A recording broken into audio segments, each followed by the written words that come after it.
அஸ்ஸலாமு அலைக்கும். இன்றைக்கி நம்ம சேனலில் செட்டிநாடு பால் பணியாரம் எப்படி செய்யுது நம்ம பார்க்க போகிறோம். பால் பணியாரம் செய்யறதுக்கு தேவையானதை இப்போ பார்த்துடலாம். 1 கப்பு பச்சரிசி எடுத்துருக்கிறேன். அதே அளவுள்ள கப்பில் 1 கப்பு உளுந்து எடுத்துருக்கிறேன். இப்போ இது ரெண்டையும் நம்ம ஒன்றா கலந்துட்டு நல்லா அலசிட்டு 3லேருந்து 4 மணி நேரம் ஃபஸ்ட்டு ஊற வச்சிடலாம்.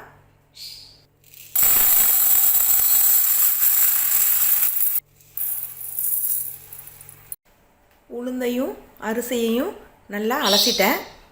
இப்போ இதை நம்ம மூடி வச்சுட்டு ஒரு 3 மணி நேரம் ஊற வச்சிடலாம்.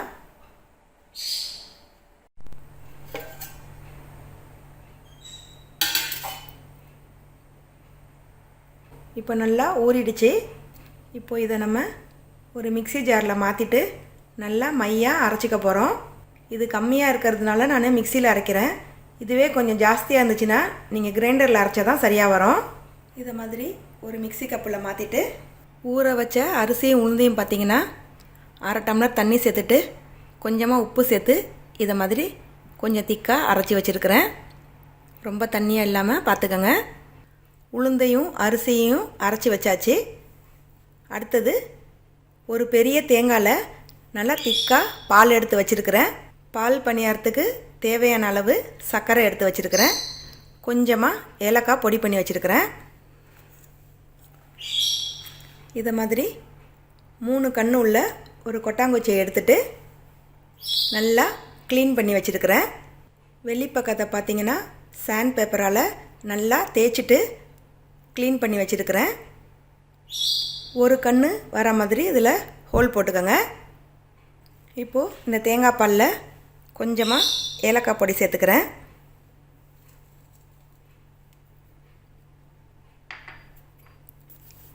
இனிப்புக்கு தேவையான அளவு சர்க்கரையை சேர்த்துட்டு இதை நல்லா கரைச்சி வச்சுடுங்க.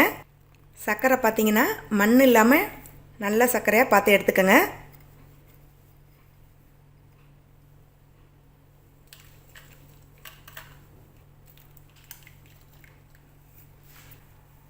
கட்டி இல்லாமல் சர்க்கரையை நல்லா கரைச்சிடுங்க.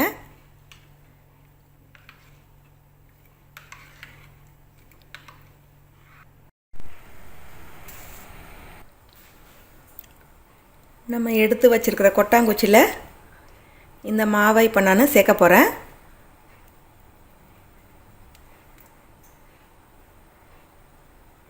இப்போது ஒரு கடாயில் எண்ணெய் ஊற்றி வச்சுருக்கிறேன். எண்ணெய் சூடாயிடுச்சு. இப்போ நம்ம பணியாரம் எப்படி செய்யறதுன்னு பார்த்துடலாம். இந்த மாவில் இதை மாதிரி அந்த நம்ம ப்ரெஸ் பண்ணோம்னா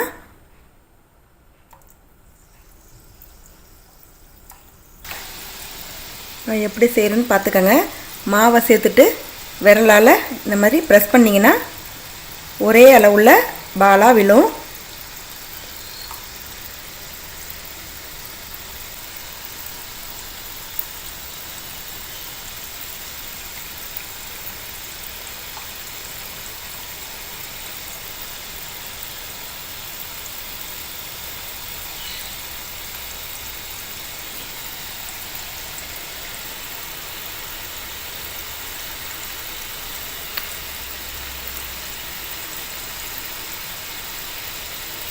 கொஞ்சம் கிறிஸ்பியாக வர வரைக்கும் இதை நம்ம பொரிச்சிக்கலாம்.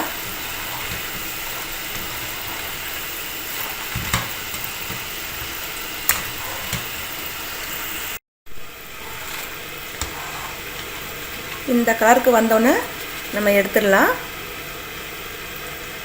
எண்ணெயை நல்லா வடிச்சிட்டு ஒரு சல்லடையில் மாற்றிக்கங்க.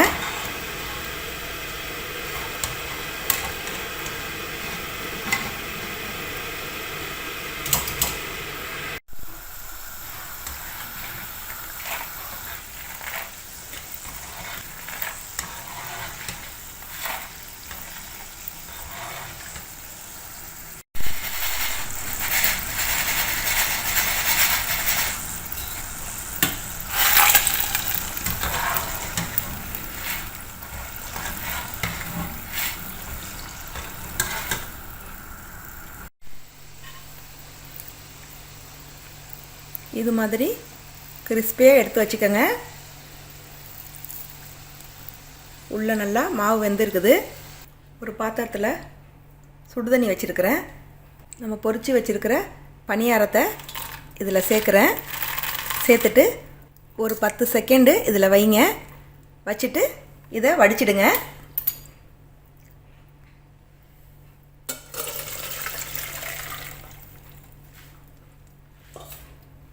தண்ணியை நல்லா வடிச்சிடுங்க. அடுத்தது நம்ம எடுத்து வச்சுருக்கிற தேங்காய் பால் சர்க்கரை மிக்ஸில் இதை சேர்க்குறேன்.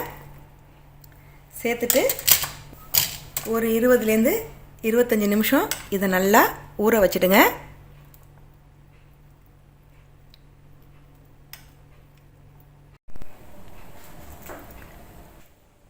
இப்போ பாருங்கள், இது எல்லாம் தேங்காய் பாலில் நல்லா ஊறிடுச்சு.